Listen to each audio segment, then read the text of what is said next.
Beyond and hello, everyone. My name is Jonathon Dornbush, and this is Podcast Beyond, episode 680, unless I wrote down the wrong number on my Google Doc, in which case I will ADR a good number in here. But, you know, it's been a pretty busy week before the holidays. But anyway, thank you so much for joining us for IGN's weekly PlayStation show, where, awards have been starting to be nominated and handed out. But we still have a lot of new exciting games to be talking about in 2021. So we'll be covering a bit of that and, of course, some other recent major launches that maybe didn't go so well on console. But before we get to all of that, I'm joined this week by Lucy O'Brien. Hello. Hello. Thank you for being here, Lucy. Pleasure. Also joined by Zachary. I'm sorry, Zach. Bread Boy Ryan. Oh, Bread Boy. Beyond. You did it. Beyond. Thank you, Zach, for being here. I know it's been a while, but glad to have you back. It's good to be back. And we're also joined this week by special guest Mick Abrahamson. Thank you so much for being here, Mick. Appreciate you stopping by. Thank you. Thank you so much for having me. This has been such a surreal experience so far. Well, we're happy to have you. Obviously, you know, not in the studio, but we're happy to be able to speak with you over the show. For those who may not know your background in anything in gaming, do you want to give a little spiel, I guess, about your work? Yeah, so I review games for my Xbox and Me. I know Xbox reviewing, I only review Xbox games there, but I love all types of gaming. I talk about them all the time on my Twitter, especially all things World of Warcraft, fun PlayStation exclusives, and all things Disney there. But I mostly love to review games. I love to stream games that really I have vested interest in any series that I like. And I'm also, it's Hanukkah currently. Happy Hanukkah. Happy Hanukkah.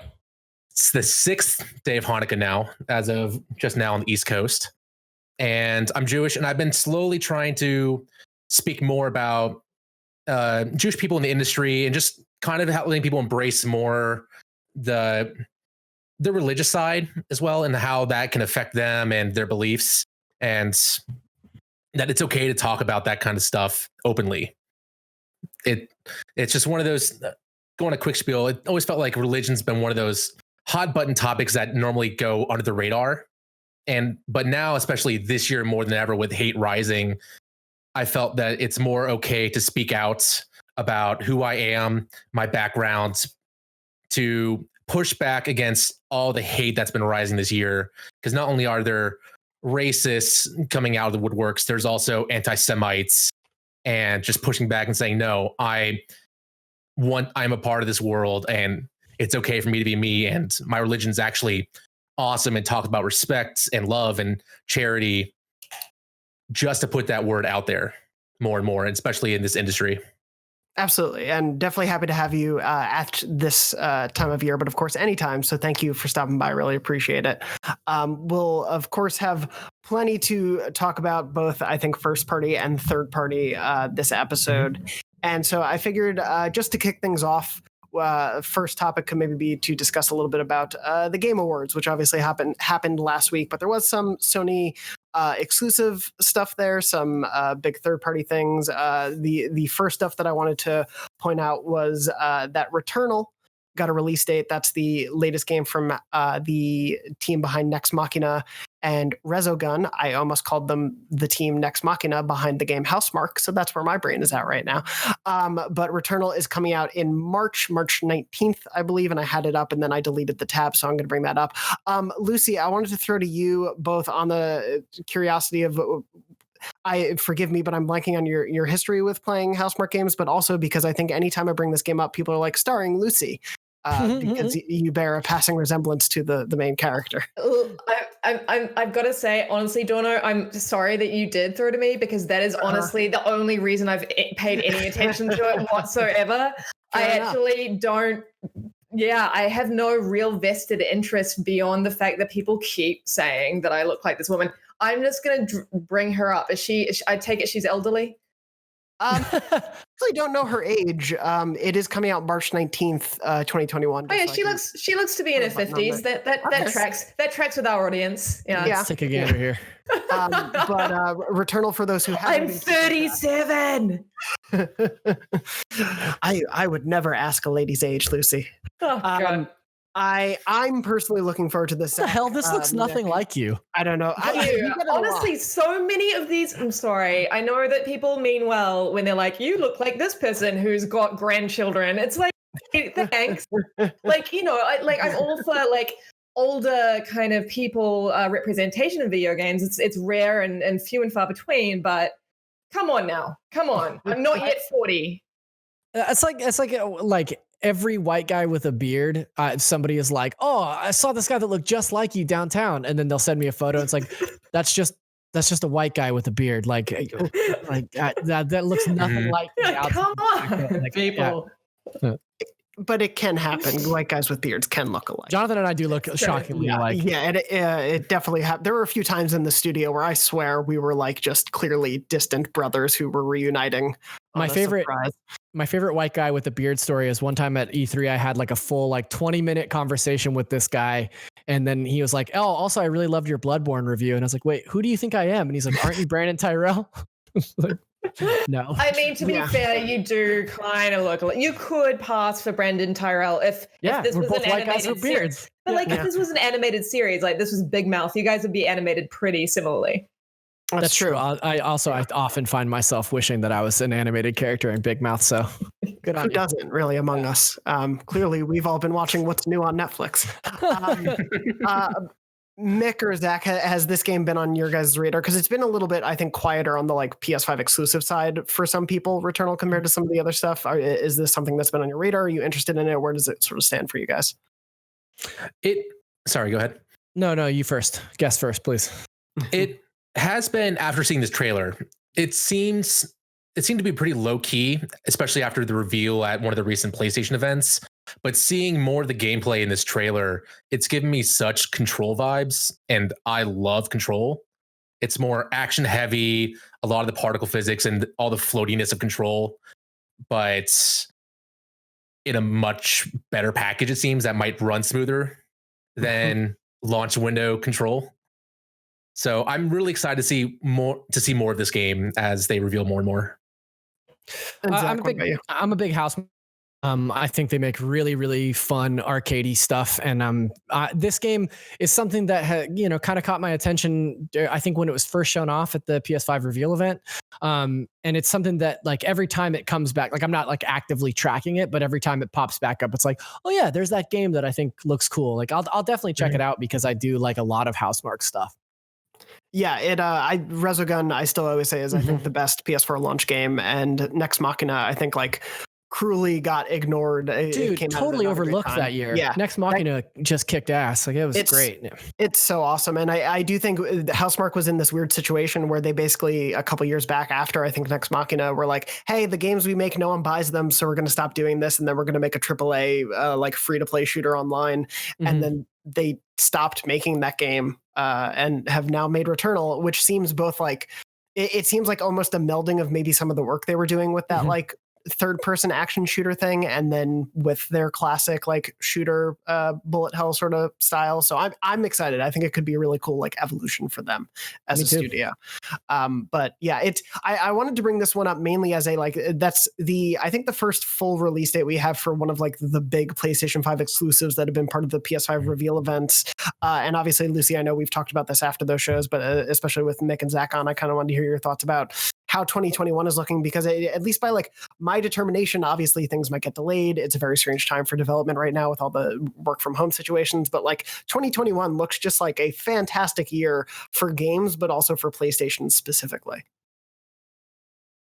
And I guess starting with Mick, is there anything particular on the exclusive side that really is sticking out for you that you're excited to play, or has really caught your eye that you want to see more of? Obviously, we've seen varying levels of stuff that's set to come out next year. Honestly, every exclusive they've announced so far looks amazing and right up my alley. Ratchet & Clank, Horizon, God of War, all are just going to be big bangers. And Gran Turismo, I love any type of racing game, especially Forza and Gran Turismo. When those come out, those are always some of the best ways to show off the console. And it coming out a year after release of the console, they might have more time to refine it, make it run better, make it really utilize the technology.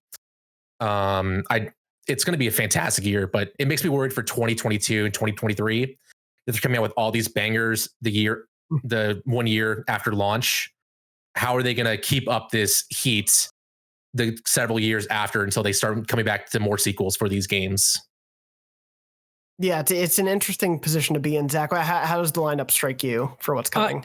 I'm really stoked for next year. I think that if they can somehow manage to deliver all the stuff that they've promised or not promised, but have said is coming in 2021, I think we're in really good shape. Ratchet and Clank to me is probably like the clear front runner. I really, really love the 2016 reboot, and Rift Apart just looks insane what they're doing with the tech and just like the actual visual fidelity of the game.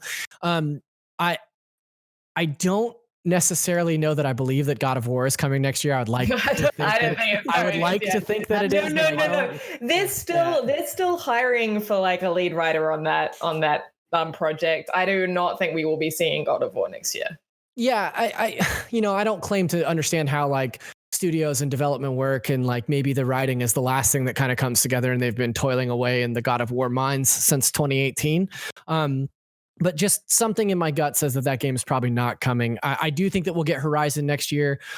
Horizon to me is a game that I liked, but I wasn't particularly like super passionate about or like really wild about it. But I think that a sequel will kind of the old Assassin's Creed 1 to Assassin's Creed 2 trick where the first game was good. The second game could be really, really phenomenal.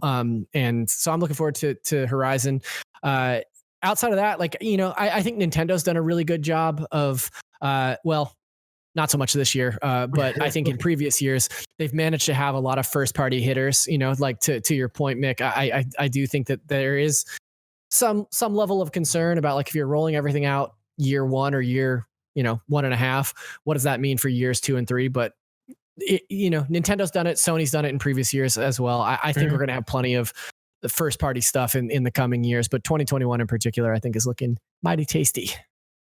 Yeah, it's sort of weird to think back. Like going into this year, obviously we knew the PS5 was coming, but for first party releases, we were really focused all in on Ghost and The Last of Us. And obviously they both turned out in pretty good shape and went on to sell really well and everything. But then you just look at the rest of the year for PlayStation, and it was also Dreams came out earlier in the year. Of course, MLB The Show was there, Miles and Demon Souls and Sackboy, and all of this stuff in 1 year. And to see that they're going to keep the momentum going into the next year really excites me. But yeah, it raises that interesting question, especially when what we're seeing Xbox do is very much like set up for 2 or 3 years down the line. If I'm not wrong, Lucy, correct me. Ryan McCaffrey wrote a piece about that, just for anyone who's a multi-platform owner who's maybe listening, sort of about how like finally Microsoft feels set up to have a first-party stable that can maybe stand toe-to-toe. Yeah. Please do check that piece out. It's on the site and should be live on YouTube now as well. Yeah, I mean, Ryan made a really good point that sort of Xbox owners have been bereft of first-party exclusives. And he also said that he believes that was as damaging to the Xbox brand as the original grew up of the Xbox One launch, right? He just thinks that, there was a massive deal. There was a massive amount of course correction there, but it still didn't make up for the fact that Xbox owners didn't really have much to show off. And, it's reflected in our... this is not to downplay the great nominees in our best of voting that just went live, best of the year. But PlayStation's nominees from us this year, IGN, are so strong. And Xbox has got like 4 really cool games. But it's just, again, just very reflective. Last year, there was only 1 that we could nominate. Like, it's just very reflective of how Xbox has struggled. And, certainly the Game Awards looked to course correct that, which is good, which is positive. I mean, if you're going to spend all this money on a console, whether it be a Switch or a PlayStation 5 or an Xbox Series X or S, you want games that no one else can get. You want to know that this is the reason why you chose this particular console. And so, I think the future looks bright for Xbox as well, which I'm stoked about. I also think that, 2018 was the year that Phil Spencer got out on stage and announced that all of those studios were coming to first party or were becoming first party studios. And then they've announced since then several more that are going to fall under that first party umbrella. And I think that 3 years in, is about the time that you would expect to start seeing some of these things roll out. So I do think that 2021 has some pretty exciting stuff for Xbox up their sleeves. I just remember this is a PlayStation podcast, and we've been talking about Xbox for like 5 minutes, but I think it's a fair point to make about Xbox first party efforts. So I think it's also reflective. Like, sorry, I'm just bulldozing you. No, go ahead. I'm sorry, but I do think the host or anything. Yeah, I know exactly. But I do think it's reflective of the fact that we're starting to see some real momentum in not in the console race, but in sort of informing consumers of what console they might like, depending on what games they like to play, right? And for people sort of on the fence, Xbox wasn't really what was the draw card there, besides the ultimate power. But like, I don't know, it's been PlayStation for so long, so I think it's really going to change in the next couple of years. The so-called console race, how we talk about these consoles and what their draw cards are.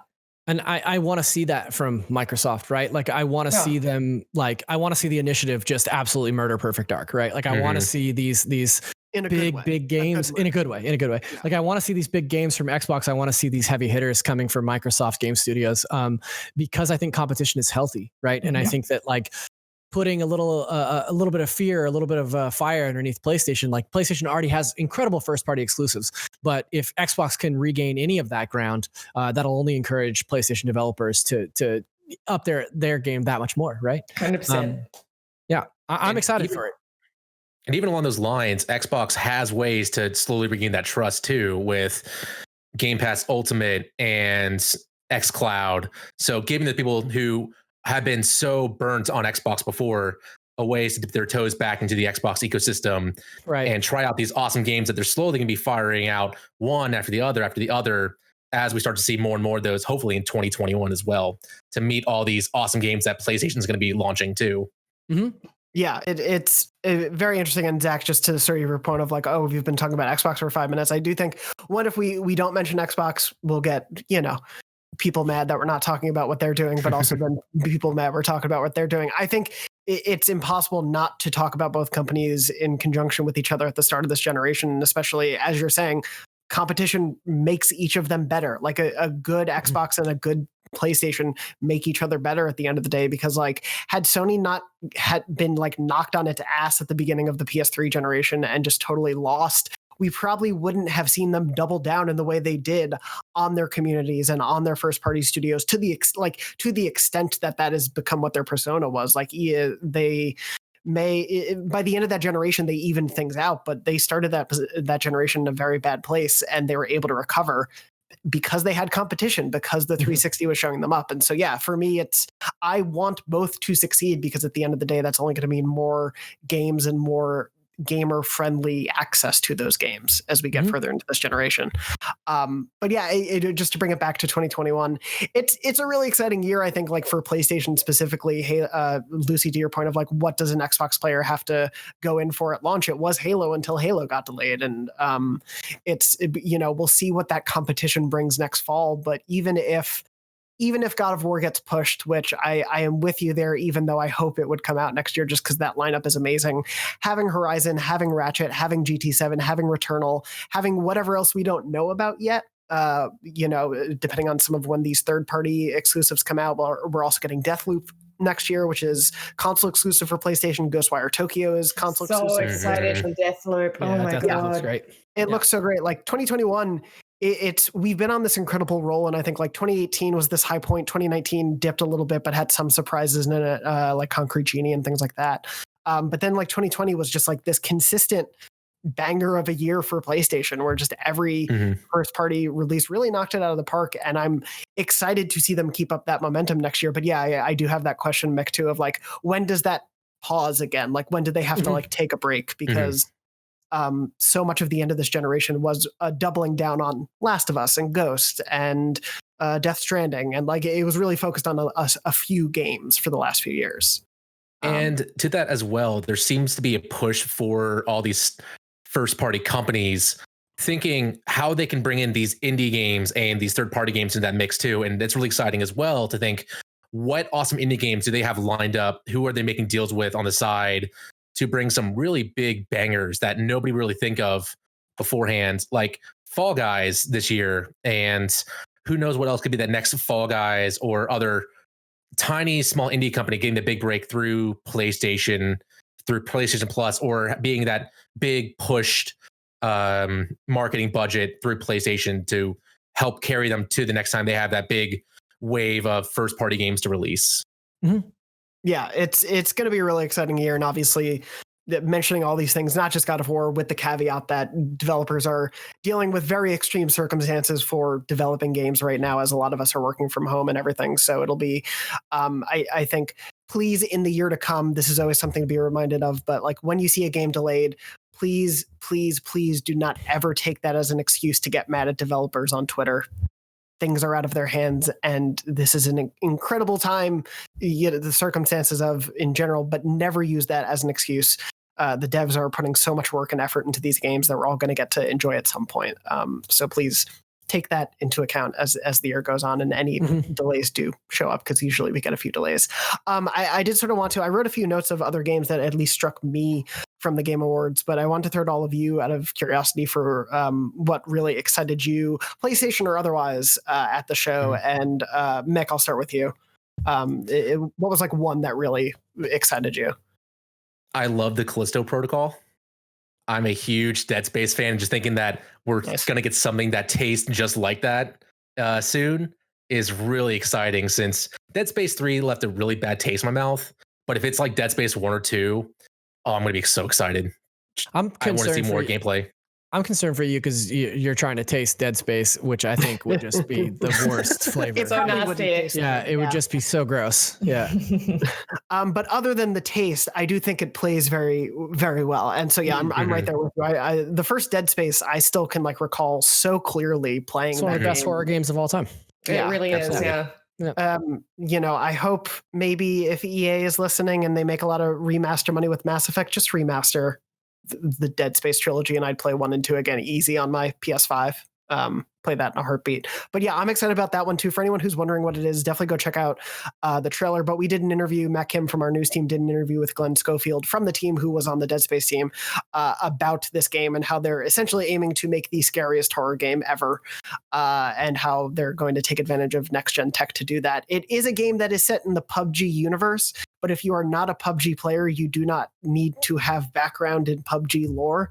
It is set 300 years after whatever happens in PUBG. So yeah, I chose to ignore that. Like, because I was very excited by this as a long time horror game fan, as a long time Dead Space fan. This is blowing my mind. This is a PUBG spinoff? It's a PUBG universe thing. I'm choosing to ignore it. I mean, I'm happy that it's, they're building some kind of a big thing, a big franchise, big universe, but I care not for that little detail. I feel like it won't matter beyond like anything. Like they'll probably go buy a map location, but it'll look totally different because it's hundreds of years later. And like they'll bring some of the gun skins into PUBG or something. But I feel like more than anything, it's just that corporation, like they've been able to amass so much capital, probably just wanting to expand what they can do. And I like the idea of Tencent, of PUBG Corp, like coming to Glenn Schofield and being like, okay, we have this tremendously popular IP. What do you want to do with it? And he's like, I want to do a Dead Space game, and maybe I'll put some PUBG logos in the background. And they're like, great, go for it. Do you know what I hope it's going to be like? I hope it's going to be like Cloverfield, right? You know how basically there are all these movies that exist in the Cloverfield universe, but they're all very disparate and different and totally. I'm here for that. That sounds great. Yeah. I think it could go a different direction though, because a lot of these big horror games have fun, crazy weapons you can use. So what if you beat the game on the hardest difficulty without dying, you get a nice frying pan to protect your back, and you just take no back damage from that. Excellent. Some very clever ways to bring the two together would be really fun. I would be for that. But yeah, it is such a weird one. I don't know where like the pitch started and ended, because it is very clearly like he just wants to make another Dead Space, and I'm all for that. But I'm excited for that one too, Mick. I think for me that was definitely other than like Returnal getting release date and the very, very big games that were shown off, I think that one really I have an eye out for that one. I hope it turns out really well. Lucy, what about you? What stuck out to you from the reveals? Well, I mean, aside from the obvious, Mass Effect's very exciting. Dragon Age is very exciting. Those big announcements, but they're quite far off in the distance. So for me, it's like that was great. I got goosebumps and everything, but the two most exciting announcements for me, and I'm such a dickhead because IGN sent me this giant red PC that I've like shoved under my desk because thank you, IGN. I'm just borrowing it, but it's very ugly and I don't want to take it out into my living room and hook it up to my nice TV. My caveat is I have a PC, but I'm still super stoked for Disco Elysium and for Flight Simulator because those are two games that I missed out on. And because they were PC only, and now they're coming to console. And Flight Simulator is obviously Xbox only, but Elysium is just it's a game that sounds so up my alley, and so many people whose like taste I really trust loves it. And I'm so excited to play the director's cut, which is fully voiced and everything like that. And it's I'm very happy to be playing the Ultimate Edition. And so that those for me were the big announcements that really because they're so tangible. They're so like you can play these next year. Yeah, Disco was a really exciting one for me too. I'm in the same boat as you as we shifted, working from home. I have a PC from the office that I'm using for things, and it's like, oh yeah, I could finally play Disco Elysium, which I was told was going to be great, and I'm like, I'll just wait until it's on console, which I'm gonna do, and it's coming first to PS4, I believe, and PS5 in March before it hits other consoles in the summer. So that'll be a fun early. March is shaping up to be pretty fun. I'm looking forward to that. Zach, what about for you? What stuck out? Announcement-wise? Yeah, I also am very excited to play Disco Elysium for all the reasons that Lucy and Jonathan mentioned. I'm also weirdly excited for Flight Simulator for my Series X. I've never been a flight sim person, but for some reason that trailer, I was watching it during the Game Awards and I was like, oh yes, I'm going to fly a plane. Yeah, great. But I think the one that really kind of caught me off guard was Season. Just big Miyazaki vibes in that trailer that I was very into, and it's honestly hard to tell what that game is even really about or what the key mechanics are that are at play there. But something about the aesthetic, something about the minimal interaction that we saw. I'm really, really interested in seeing more of that game for sure. Yeah, totally. That one, for reference, that one is described as, quote, a third-person atmospheric adventure bicycle road trip game, which is quite a hell of a genre. That's a very niche genre. It's made by Scavenger Studio, who previously made the Darwin Project, which I believe has since shut down or stopped having servers operational. It seems like quite a big departure, but this is one I've seen. I saw a screenshot or two of this game, I think a year and a half ago, and was like, this looks amazing. I can't wait for this game probably in 4 or 5 years. So it's excited to see that one come to fruition. But yeah, like you, I'm like, I don't know what I'm going to be doing, but the vibe of it just seems so cool. I want to know what this world is going to have for me. There was just a couple of shots of the main character riding their bike along a road where there's grass blowing in the foreground and there's these huge open fields in the background. And I was just like, yeah, I want that. That looks great. Let's do that. It looks very calming. Yeah, totally. Yes. Speaking of other open games, I guess want to give a shout out to Fulbright's Open Roads, which seems really cool. An Annapurna published game that stars Kerry Russell and Caitlin Dever as a mother and daughter going across a road trip across America, I believe, and just a lot of road trip themed games came out of the Game Awards, right? That's the theme because everyone's so stuck inside. I suppose that's kind of like a fantasy genre now. Overland just came out a year or two too early. But especially I think after a year or two of a lot of dad games, if Open Road is the next trend that we see, I'm cool with that for a little bit. Me too.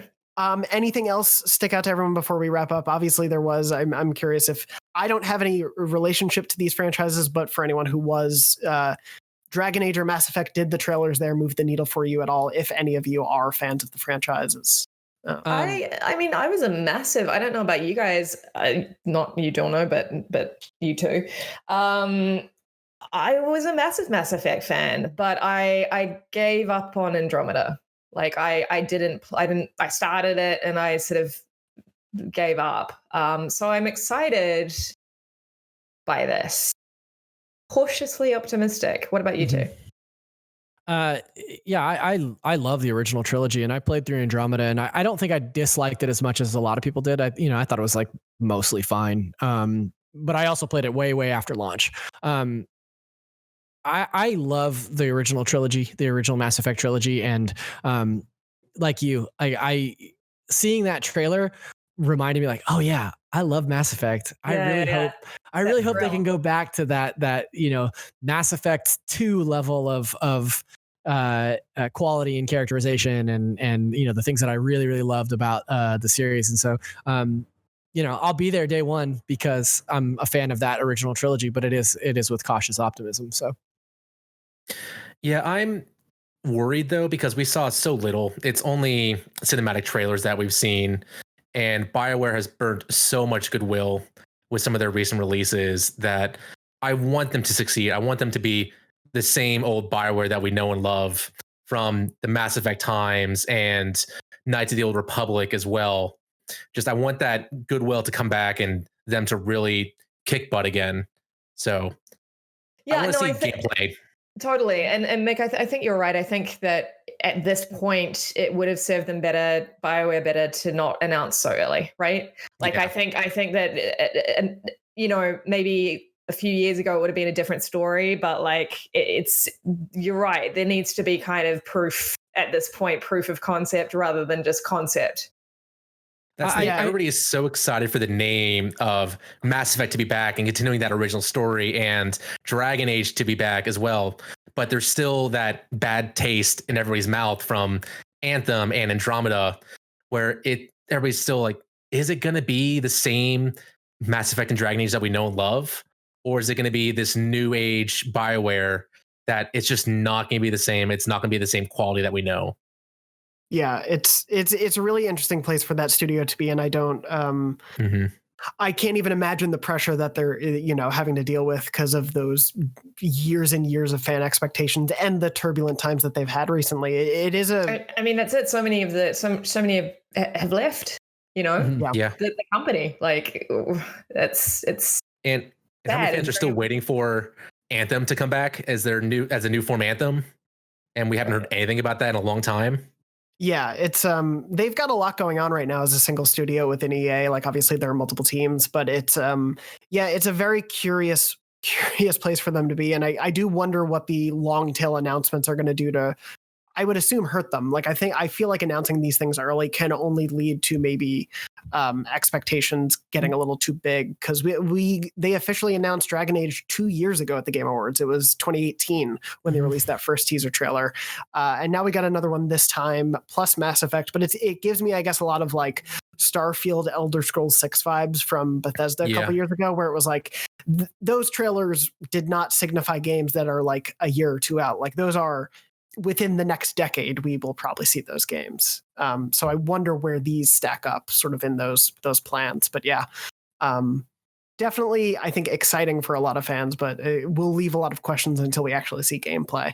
Of course, just to sort of move on from the Game Awards, I'd be remiss if I didn't mention, just for them and to tie it back to IGN, the Game of the Year went to The Last of Us Part 2, which won a whole bunch of other awards as well. Ghost of Tsushima won the Player's Voice, which was essentially the only fan-voted entirely category. So essentially the best game as voted by the players was Ghost of Tsushima. And then Ghost also won Best Art Direction, while Last of Us won Game Direction, Narrative, audio design. Laura Bailey won for best performance, and then there were a few other awards throughout. But of course, to bring it back to us, as Lucy mentioned, we can talk about it at the end of the show as well, but our best of nominations are live on IGN as people are watching or listening to this episode, correct? Correct. Yeah. And a huge undertaking. Please go. I don't want to. No, totally. We've got a bunch of awards. They've all gone live now. We will be announcing the winners on Monday, the 21st, PT US time. Please check them out. These awards are meant to be not just awards, but also kind of like look backs on the games that were, look backs on the year that was. Please watch the videos. Please check out all the sort of blurbs that people have written, and and the artwork. We've got some incredible artwork this year. It's been a very, very time consuming to put together, but we're really stoked with how it's turned out. And yeah, please vote. We've got a series of players' choice Google form votes, and then we've got like a bunch of fun polls as well, and we'll be announcing the winners of the Google form players' choice on Monday as well.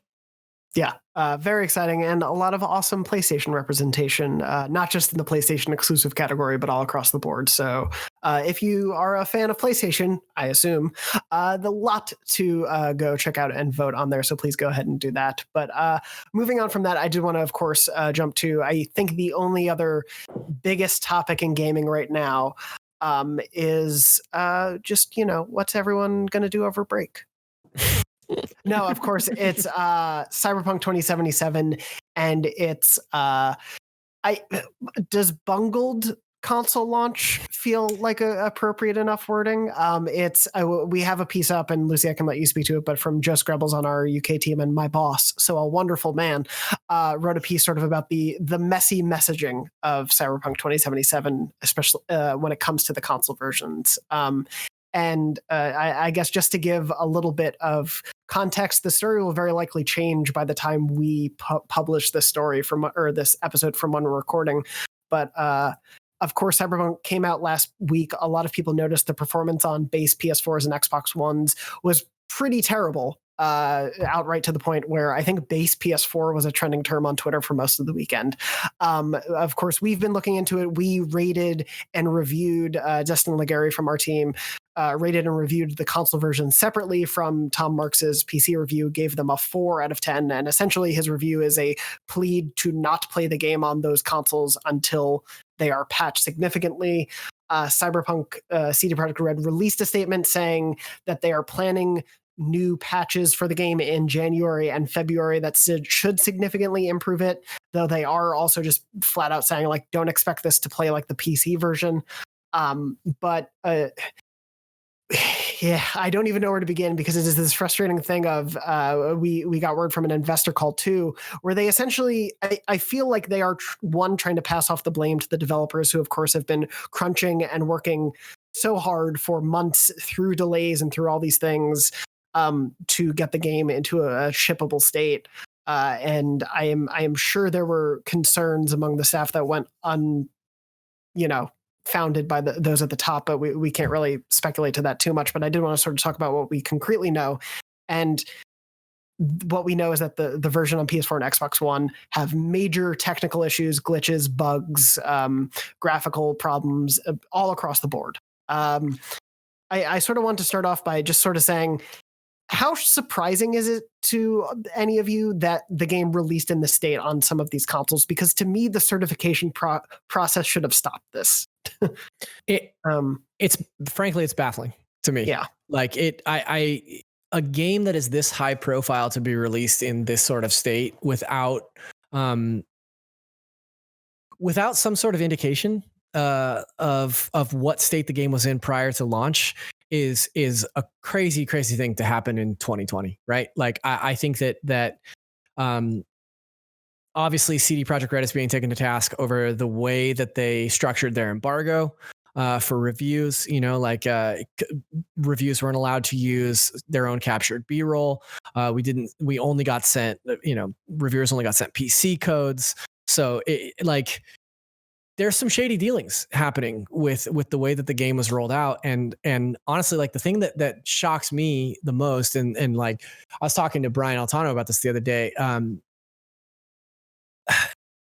ports of PC games coming to console late has been a thing since like the PlayStation 1, right? Like games would get released on PC, and then a team would work to dumb those releases down for consoles and release a year or 18 months later. And like that has always been a thing, that like a known quantity. So the fact that both of these console versions and PC versions had to be day and date is crazy to me, because it's a really anti-consumer move to release the game in the state that it was, knowing the amount of pre-orders that they had and knowing the amount of those pre-orders that were on base PS4 and Xbox One consoles. Obviously, it runs a little bit better on Xbox One X and PS4 Pro. And then if you get into the next generation, like I'm playing on a Series X, and it honestly runs pretty smoothly. With some crashes. But man, for folks that their only option is to play it on a base PS4 or an Xbox One, and they've been looking forward to it for however many years, 8 or 9 years. It's a real slap in the face to open that up and see the way that game looks, because even until the 1.04 patch on Xbox, like even I was pretty surprised at how that game looked on Series X. Like it's shocking. Yeah, I mean, my from what I have taken from all of the concrete evidence that we have, as opaque as it is that the poor devs, right? Like this sounds to me like mismanagement, just mismanagement from beginning to end. From the decision to hype this thing up in the way that it has been as the next coming of Jesus Christ. I mean, I'm not religious, but that's the best metaphor I can come up with. It's Hanukkah, Lucy. Come on. It's Hanukkah. To the fact that these console versions were so profoundly broken. I mean, I had friends. This is the thing. The messaging and the marketing around this game was so powerful, was so potent, that I had like very casual gamer friends go out and shell out $60 for their base PS4s, right? Like a $60 game to play this on their base PS4s, and then come to me and say, "What the hell? What is this?" And I'm like, I don't know. It's absurd, and it is really sad, because underneath it all, there is a good game under there, right? And these devs, because of these decisions that were made on their behalf, now probably have to crunch through Christmas, probably don't get a break. And it's all management. It's all decisions made above the people actually making the game. And it's just, it's really sad. And, Zach, I'm playing on a Series X as well. Like, I'm having a good time. But it looks like crap. It doesn't look good. Especially compared to the PC version. I know that it's still technically the Xbox One version, but it looks bad. It looks muddy. I think Justin Davis described it as looking like soup, and I think that's probably the best analogy I've heard so far. It's just a real shame, and it could have been avoided if certain decisions had been made. Mm-hmm. And I want to hear the full story of this. I want the full story to be told, and I do want there to be some honest accountability from the top. That's what I would like to see. Yeah. With this Mick, whole situation, I feel like an outsider looking in when reading all the reviews and seeing all the coverage, but it turned from a PR from being a masterclass, really, by overhyping this game, making everybody so excited for what could be the greatest game ever made, to being completely manipulative, and them admitting on this conference call that they even manipulated all the goodwill that they had, especially with the console providers, saying the console providers were hoping that they would fix this before release, which is astounding that they would even put that onto a game, hoping that all these bugs, all these issues would be resolved in a month or two after going gold and getting certified. And then going on top of that as well, talking about refunds, saying, yes, we want you to get refunds. We want you to, if you don't like this game, go ahead and get a refund. But then not talking to the console providers as well about that. And now we're seeing people getting burned by Sony and Microsoft just because they can't get their money back because of their crazy digital return policies, especially Sony with, even if you download it now, you can't return it. And that's not even talking about, they have a deadline for December 21st to have all these games returned, and email them if you have any issues. That's not coming to play with Christmas and everybody getting this as a Christmas present. So anybody who is getting this game now is being told, sorry, you got a broken game. It's going to be ready in 3 months. Just wait 3 months, try and get your money back. But without our help and us pitching in, it's going to be near impossible with how much you play this game and before it even gets going. I haven't really played this game. I've been distracted by too many other stuff being released at this time. So I'm kind of lucky that I didn't get drawn in and I didn't really want to play on day one like so many other people did. But it just feels so manipulative. And we've talked before about with Dragon Age and Mass Effect with burning that goodwill. What is this going to mean when they release all these other DLC and try and get back to that goodwill like they did with Witcher 3 many years ago, releasing all this free content to bring people back in after Witcher 3's buggy mess at launch as well, and trying to build back to what people believed CD Projekt Red was. Yeah, they were definitely held in this very high esteem. I think we were talking about this in a meeting, but like they were the devs that were often pointed to as the devs to follow in the way that they supported like their player base. And that the refund thing definitely is one of the more irksome decisions that have come out since the launch. And for anyone who doesn't know, we have a report up from Matt Kim sort of about the, again, messy refund situation where CDPR put out that statement saying, go request a refund, which you would implicitly assume they've talked to the console providers, but people are getting turned away for refunds because of the strict policies on the consoles and are running into problems. We've had people on staff try to be able to get a refund and be unable to. It is such a frustrating turn of events, and I totally agree in terms of as Zach, you were mentioning it, but like we didn't see these console versions. We didn't see significant versions of the game that would be going out to a large portion of the audience before launch. And also I want to stress, we asked and asked and asked. It wasn't like we just accepted that this was how it was going to be. But we heard nothing back, and we got the PC codes, and that was what we had to go with for review. Yeah. It's definitely something, speaking to Lucy's point, I definitely can attest to how much the teams speaking really tried to make sure we were able to cover that stuff, because we know how big the console audiences are, both on IGN, but just widely. It is such an odd place. And I agree completely with our sentiments. I haven't played on console, but seeing everything I have, if you have not purchased it yet and you have a base PS4 or Xbox, there is no reason to go buy this game right now. Yeah, don't. It's going to be fixed. It blows my mind that I think it's not though, right? Like no, it's not going to be fixed, because the fact of the matter is like the game is too ambitious to run on these consoles in the way that it wants to, right? Like even looking at the difference between, my girlfriend is playing on a 1070 Ti, which is a pretty old graphics card by comparison to the 2080s that's probably in Lucy's PC, or even the 3080s that are out now, right? And I'm not a PC gamer, but like looking at what she's playing versus what I'm playing on a Series X, there's a huge discrepancy in visual fidelity and the power behind it, right? Like it's like when the Ghostbusters game came out on PlayStation 4 or on PlayStation 3. And then when it came out on Wii, it was like a totally different game with like cartoon graphics, right? Like it's obviously that's not 1-to-1. But it looks like a completely different game. And honestly, it's a damn shame what has happened to this game. Like the amount of anticipation, the amount of adoration and hype going into this game,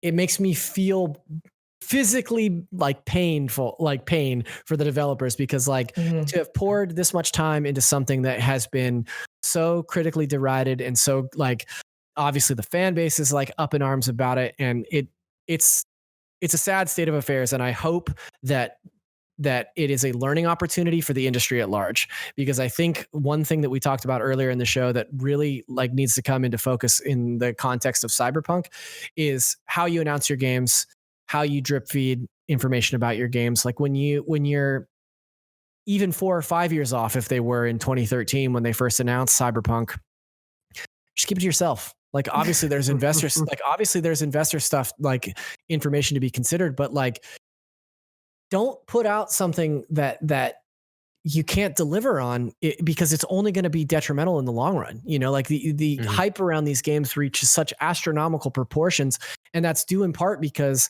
as you're looking to gearing up for release date, and you're trying to entice people to spend the money to pre-order and recoup some of the millions of dollars you spent in development, and you're putting out Night City Wire every other week and showing off more and more things that you're not going to be able to deliver on in the time frame that you've allotted.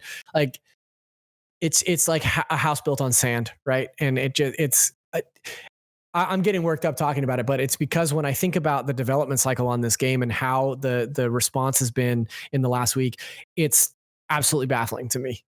Yeah.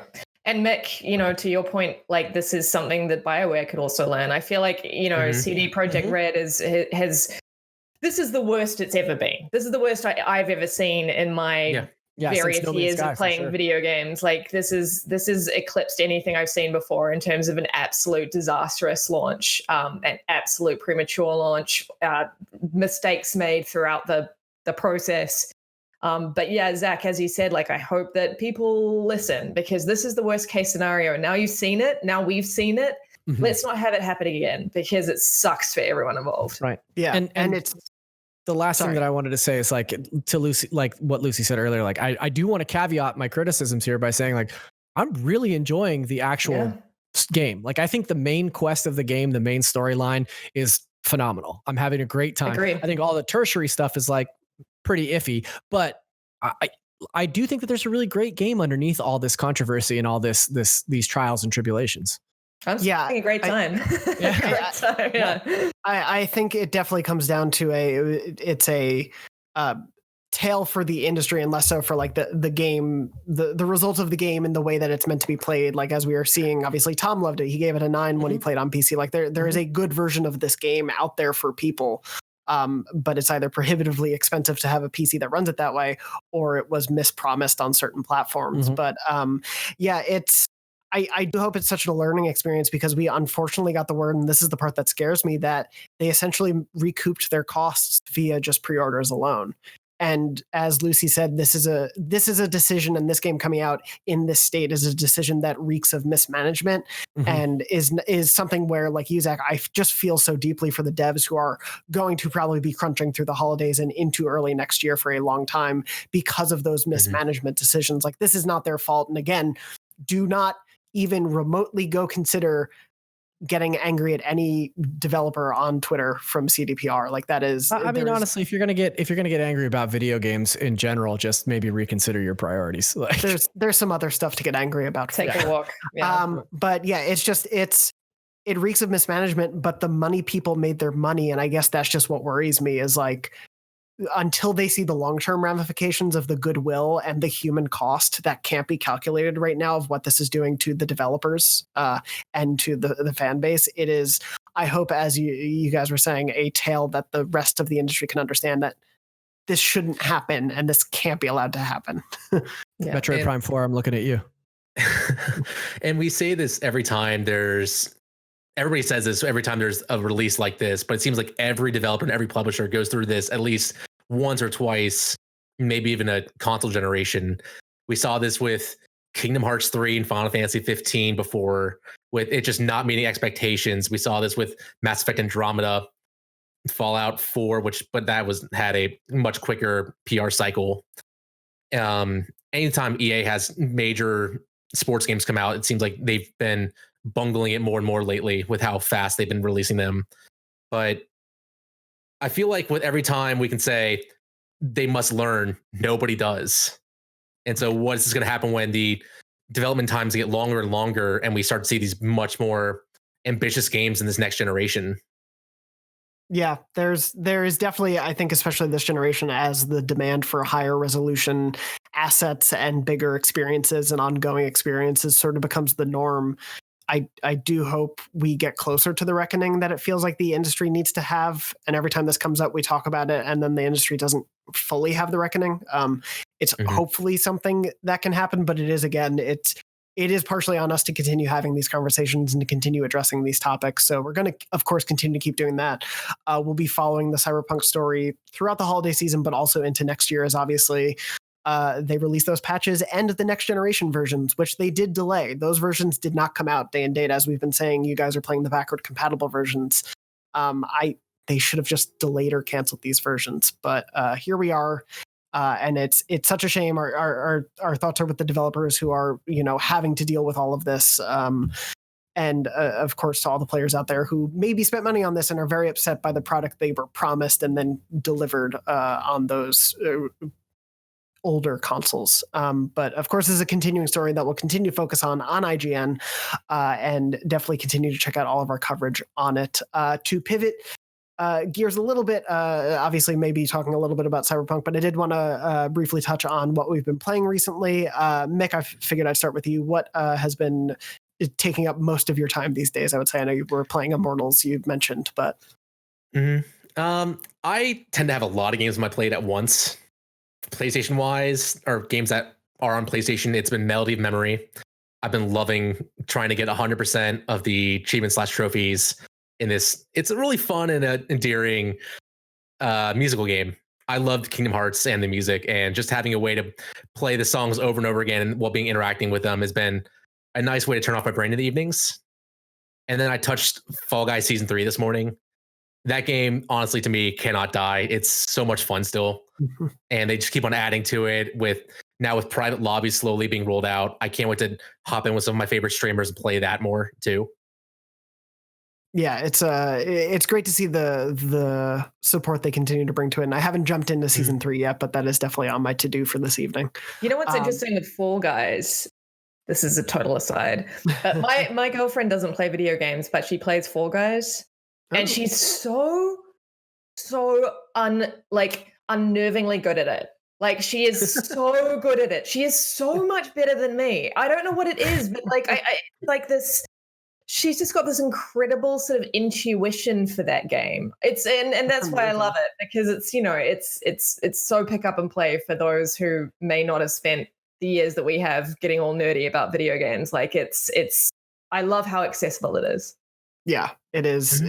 It can appeal to such a broad audience, but I think has just such fun depth and joy as you continue to. If you're like me, you normally end up in the final round and lose perilously just at the last second because of some asshole. Anyway, Lucy, what else? Obviously, now we know what your girlfriend has been playing Fall Guys, but what about you? You've been playing Cyberpunk, you mentioned? Yeah, I've been playing Cyberpunk. I don't know, I'm maybe like 35 hours through. It is. I'm playing on the Series X. It is still, I chose Series X just because at the time it had a few more performance options than PS5. I think they're kind of part and parcel now. Like, there's no real difference between the two versions. So this is probably the same experience for those playing on a PS5. Yeah, I mean, it looks flat. It's a little flat. The world isn't as alive as I've definitely seen in videos. It has crashed on me a couple of times. And of course, I've seen a handful of very funny bugs, but it's playable. And you know, I'm really enjoying it. I'm really enjoying it. I stand by the fact that there is a great game there. The story, which would usually I usually sort of tune out when it comes to like techie mumbo jumbo. Go find this person who can hook you up with this thing, jargon. I get bored, right? But there's something in the writing in this game, at least in the sort of the actual story, that has really hooked me. And I'm really invested in the characters. I'm really invested in what I'm going to do next. And in a world that big and that detailed, I think that's a pretty remarkable achievement. I'm loving the side quests. It's a fascinating game. I want the world to look better because I can see that it needs to look better. You know what I mean? I think anyone playing on console can sort of see how it's meant to look and see how alive it's meant to feel. And it's almost there, but it's just not. So that's my vibe on Cyberpunk so far. I have no, I'm not going to put it down. Like, I want to see it through to the end. I'm going to keep playing.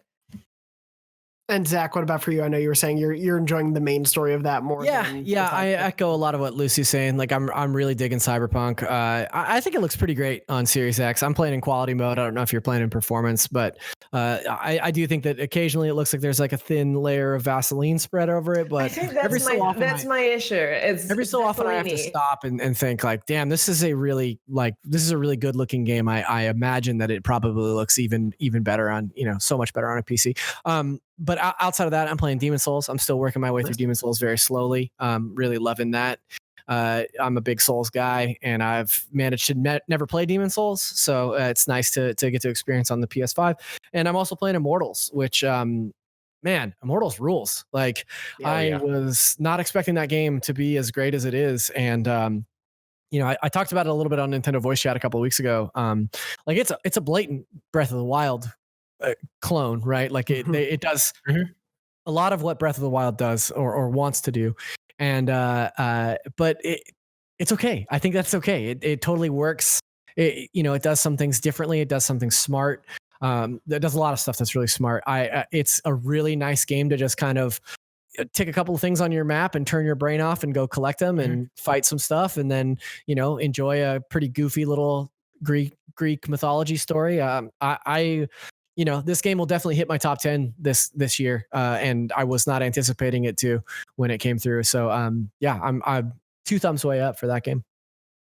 Yeah, that one's, I've been playing that as a very much like chill out game in the same way as you have like just tick a few things off. And it is totally wonderfully pleasant in a way that it sort of like strips down the Ubisoft open world concept and makes it a simple and easy, but not in a way that makes it a worse game. It just makes it easier to digest, and that like response of, oh, I did this thing, I did another thing, like you're checking out, it feels like you're always hitting some sort of measurement of success as you keep going through it. I'm really enjoying that one too.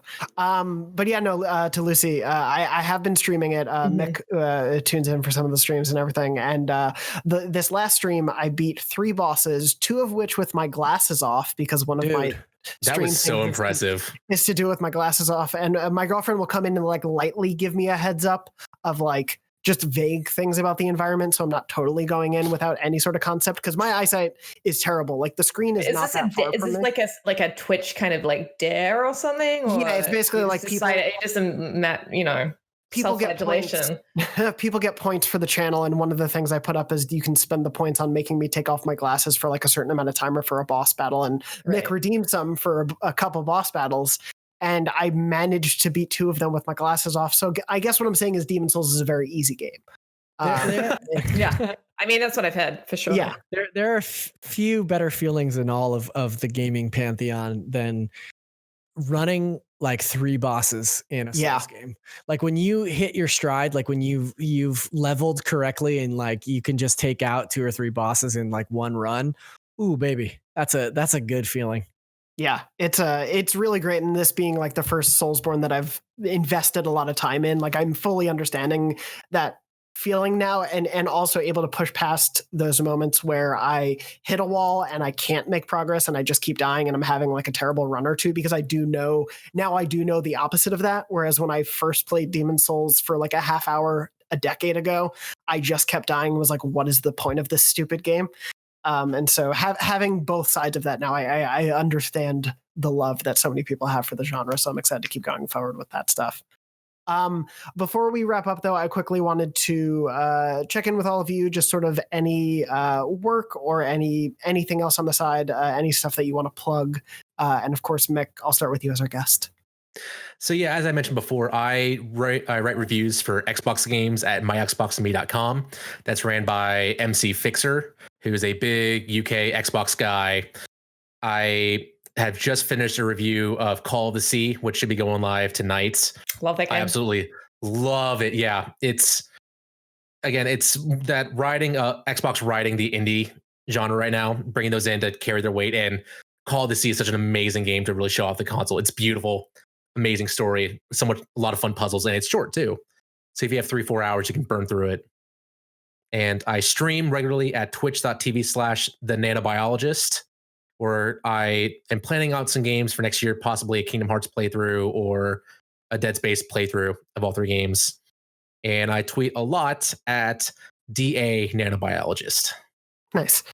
And Lucy, what would you like to point people toward? Best of, please check it out. Live on the site now. Please vote in all the players' choice categories. I think there are maybe like 5 or 6. There are TV and movie and comic book polls as well. So please check that out. Just any feedback you have, I'd appreciate. It's just been so long. We've been working on it for so long. Any just tell me I've done a good job. Tell John Ryan that he's done a good job. Tell us all we've done great, because we need it. But yeah, please enjoy it. we hope you do. So just to clarify, please send Lucy good feedback. Mm-hmm. Yeah, I mean, you know, that'd be nice. Throw me a bone. But no, Lucy, everything did turn out fantastically. I was very happy to be able to contribute a little bit to it. With you contributed a lot. You reviewed a lot of the really like highly regarded games this year, so you contributed a lot, Dorno.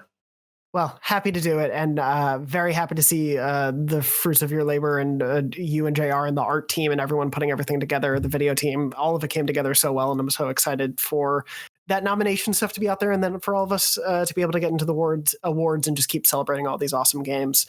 But also, Zach, what else do you have to plug? Yeah, I want to point folks to Review Crew, IGN's new review show. We're bringing folks from around the gaming community to come on and talk about reviews of games and consoles and things like that. So we've done 5 episodes so far: Assassin's Creed, Demon's Souls, Spider-Man Miles Morales featuring Jonathon Dornbush, PlayStation 5. Our Xbox episode just went up. Xbox Series X episode just went up this Monday. And we're going to keep rolling through 2021 as well. We've got a bunch of stuff lined up, but we bring folks from other outlets. We bring on YouTube creators, streamers, things like that, just to kind of talk about the biggest reviews. And I'm really loving it. Like, it's a lot of work, but I'm really proud of the way that the show is turning out and how it's performing. So if you have an opportunity, if you want to see more reviews, kind of secondary takes on reviews, and see some other industry folks coming on to talk about their thoughts on our reviews, our thoughts on their reviews, etc. Check out Review Crew. It's on YouTube every Monday and IGN every Monday, and then it's also on podcast services where we put up the full uncut conversation on Wednesdays. Yeah, it's a really awesome show. Thank you for having me on for the Miles episode. Yeah, man. And yeah, it's been a really fun idea to see come to fruition. I know it's been sort of a long time coming for you, but yeah, I think it's been turning out really well, and I love sort of the swath of voices we're able to bring to IGN because of that show. So yeah, thank you for having that all happen. And yeah, as Zach mentioned, you can find the YouTube version or the IGN.com version, the video version, as well as the podcast version. Mm-hmm.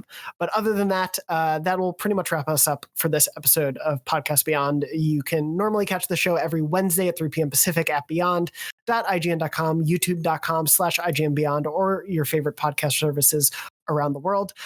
We will, just for reference, a little peeling back behind the curtain, this will be the last episode that we record the week that it goes up. We're pre-recording a episode for next week, and then we'll have a fun present for you at the end of the year. So look forward to that.